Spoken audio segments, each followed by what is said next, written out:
When I looked in the mirror, I really didn't see anybody special, just somebody who existed. As a socially awkward child suffering from depression, Jason Lindsay only had a few close friends. I had very little self-confidence because of the depression, and my self-esteem was very low. Jason started coming out of his shell around junior year, but despite having new friends and a social life, he still needed an escape, which he found in alcohol.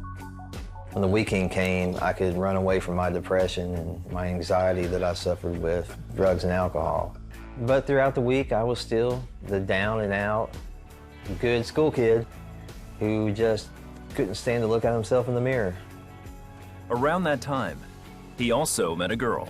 For the first time, I was in love, and, of course, we were going to be together forever. Then, 2 years later, right after she left for college, she broke up with him. It devastated me.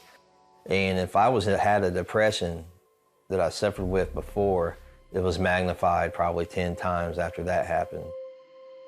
He started hitting the bars with friends on the weekends. But for Jason, it turned into an every night affair. It made me just outgoing. Instead of shy and in a shell, I was 10 foot tall and bulletproof. It was at a bar he met someone else. After dating a while, she got pregnant, and they decided to marry. Now with a family, Jason couldn't afford to go to bars, but that didn't stop him from drinking. I got into the cheap bottom-of-the-barrel vodka that came in the plastic bottles at a half a gallon for $10.99. That is the moment that I realized that I could not go without it.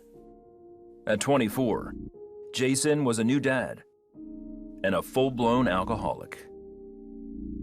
Well, I knew I needed to stop, but it's kind of like just a little more, and then I'm going to say, hey, I'm not going to drink like I did, but just enough to take away the shakes and the DTs, just enough to take the edge off. But it was never enough. Still, he could function, and his wife tolerated the drinking. Then, after 6 years, Jason learned he had pancreatitis and his liver was failing. But he continued to drink, so his wife took their daughter and left. Now alcohol was a medication to numb the pain. I despised myself. I got to the point where I didn't really care if I lived anymore. Doctors told Jason that without a liver transplant, he would be dead in 2 years, sooner if he didn't put the bottle down. To stay on a transplant list, I'm going to have to just clean up my life. I don't want to clean up my life because I just didn't care. I didn't care anymore. I had failed at everything in my life, in every aspect of life. So he kept drinking and was kicked off the transplant list. Jaundiced and in pain, Jason resigned to die. I figured it'd be better if I was gone. I felt like I was a mushroom cloud in the middle of everybody closest to me. In August of 2015, Jason, now homeless, checked into a free Christian rehab center, hoping to die and end the pain. But then shortly after, at a mandatory church service, someone pulled him to the front for prayer. They were praying for healing, to open my eyes, my heart. I laid everything down and surrendered. Lord, have your way with me. Have your way with my heart, my mind, every area, every aspect of my life, I surrender to you. I just actually felt him for the first time and felt his love for the first time. And it was just something that came over me that I've never felt. The hopelessness was gone.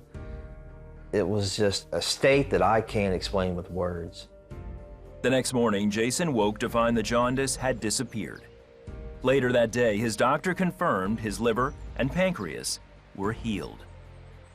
He said, well, no, your blood work came back, your liver is 100% functional. It's just as healthy as any other man your age. Jason started reading his Bible daily and growing closer to God. Soon, he was leading others to Jesus at the recovery center. Since then, Jason reconnected with his daughter. Today, he finds joy ministering to broken people and helping them restore their lives through the power of Jesus. There is too many people out there who feel they're alone, who feel they went too far and done too much, who feel that God can't love them because of what they have done, that need to know that there is somebody out there who is just as crazy, just as wild, just as depressed, just as lonely, just as broken and defeated as they were, if not worse. And look where I am today. It's not by me, it's all by the grace of God.